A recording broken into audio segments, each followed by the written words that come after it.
Hello, everyone. First of all, I would like to thank the team for inviting me to be part of this digital summit and to share with you an inspirational story regarding a project that we've been working on for the past 9 or 10 months. But before I tell you more about the project and the topic, I would like to first of all introduce myself, tell you who I am and where I'm coming from. So, my name is Draga Nazogravska, and I'm the co-founder and CEO of an innovation consultancy, which is coming from Macedonia, and it's called Solveo. Basically, Solveo is a company that's working with driven companies from all around the world that are aiming to deliver new innovative solutions or to launch new products to market.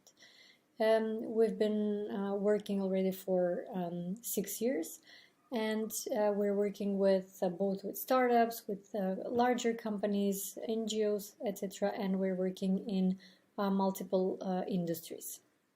So basically, for the past, as I mentioned, 9 or 10 months, we've been working on a project together with GIZ and Lab of Tomorrow.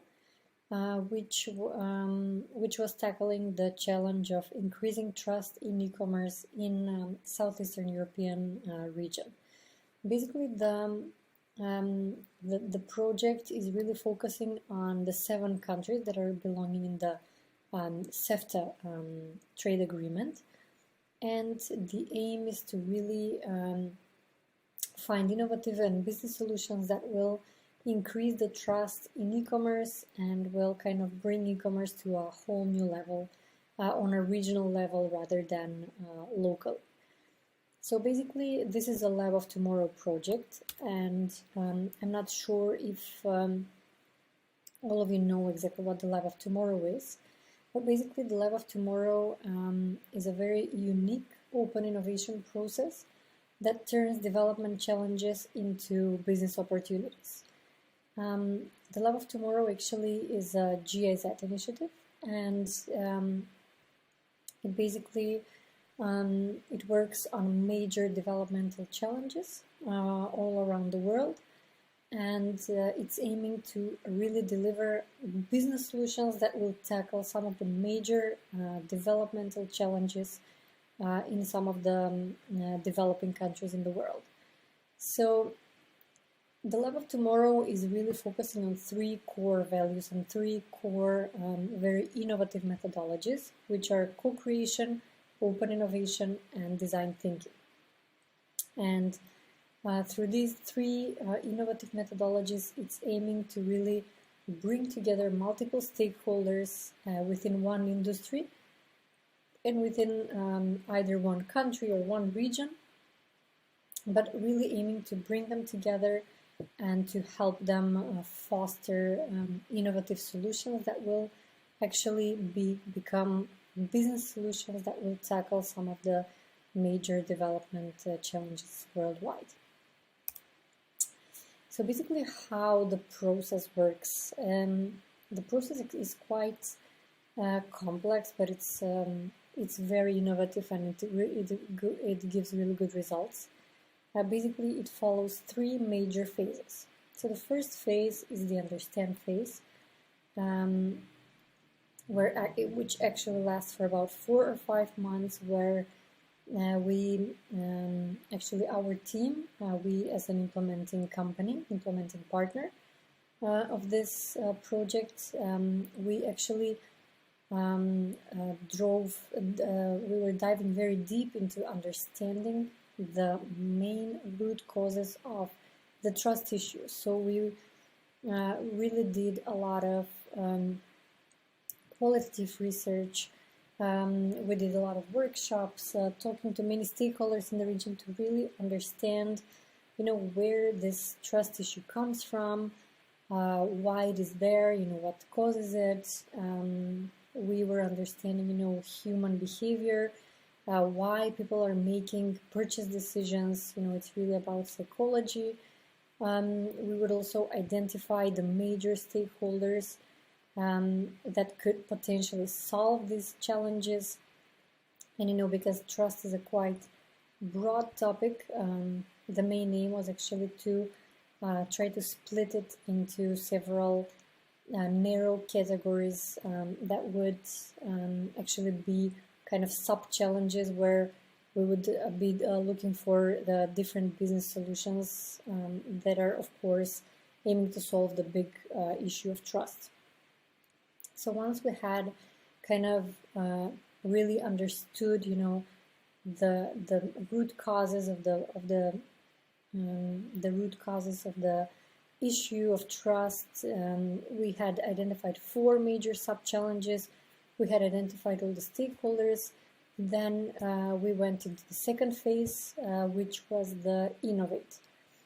Basically, the innovation phase or the innovate phase is a shorter phase, but it's a major phase actually, where we invited and pre-selected carefully 20 companies from 7 countries in the region to come together for the first time, work as teams, and really discover business solutions for these 4 major challenges that we had discovered previously. So it was a 6-day innovation sprint, which was very facilitated and guided by our trainers and experts, in order to, in a very facilitated environment, to be able to bring the initial kind of concepts for the business solutions, which actually the teams are now working on in the third phase. So once we had passed the second phase, then now we are in the third phase, which is again for about 4 months, where actually our team works quite closely together with the teams to actually try to bring these solutions to life and to market. So basically the process is not only about ideation and inspiration, but it's really about implementing and launching, new products or services or businesses that would actually be sustainable on their own and solve some of these major issues in e-commerce. So basically, the very first step, as I mentioned, in the project was really to understand, what trust is and what makes a person trust somebody or what decreases the trust. There's so many things that that influence our purchase decision as consumers. Why we decide to buy something or why we decide not to buy something. How do we know that we trust this website? How do we know that it's not a scam? And it's not even only about trusting, the website. It's about trusting the company, trusting the people behind the company, trusting the product, trusting everyone that's involved around it. So it's a really complex issue and a complex challenge. And basically, the project itself started, of course, in the COVID pandemic, which was a huge opportunity for e-commerce. And of course, e-commerce was on the rise, especially at the beginning of the COVID pandemic. As you know, we were in a lockdown, and of course, all the retailers, not only in the region but also around the world, they had their all of their stores closed, and they were supposed to find a way overnight to sell their goods and survive the crisis. And as much as this was an opportunity for the businesses to try to find new channels for selling their products, for the consumers, they became overwhelmed with too many websites. They wouldn't know who they're buying from. Everything was kind of amateur in the very beginning, because everyone was just trying to find a rapid solution, as I said, overnight. So this is basically the foundation of the issue of trust, and basically we needed to find really one trust enhancing mechanism or one code of conduct that all of these countries can follow in order to become more trustworthy for their consumers. And generally the main idea is that now, as e-commerce is on the rise, retailers don't have to really think so much locally, but rather think of the region as a whole, as a one, because of course there are so many differences, like the languages, the currencies, etc. But there are also so many similarities and opportunities in order to build something together and to scale it. Of course, it doesn't have to immediately be global or international to too many countries, but at least to this kind of regional level, to unite and be seen as one. So that's really what the LOT is really about, to bring stakeholders from different countries from this region to join forces, to join together and build business solutions that will be applicable in at least more than 3 countries in this region. So basically, we identified and we are tackling 4 main, as I mentioned, 4 main areas. So the first one is increasing credibility and quality of the e-commerce sellers. So what we found out is, as I mentioned, that too many e-commerce websites rose, out of the blue in just a few days. They are not quite credible for the consumers. The consumers don't really know whether they can trust this website, whether they can trust who is standing behind it. So it's really about trying to find this one trust-enhancing mechanism or one code of conduct that will make all of the e-commerce players credible in front of their consumers. On the other hand, we are looking at transparency. When a buyer goes to a shop, they can see the product, they can touch the product, they can see the salespeople. But on an e-commerce website, if you don't have all of the information, if the company is not transparent enough, then it becomes an issue for the consumer. Then we have the delivery services. So this is also a huge opportunity.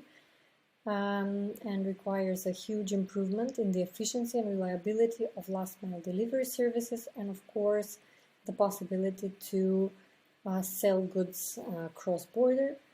And lastly, of course, it remains that in the region more than 80 or 90% of the online purchases are made with cash upon delivery.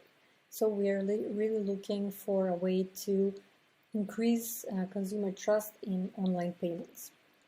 So we had 4 teams, and we're working with the teams to really find business solutions, and we already have the solutions, and the teams are already working on the implementation of these solutions as we speak at the moment.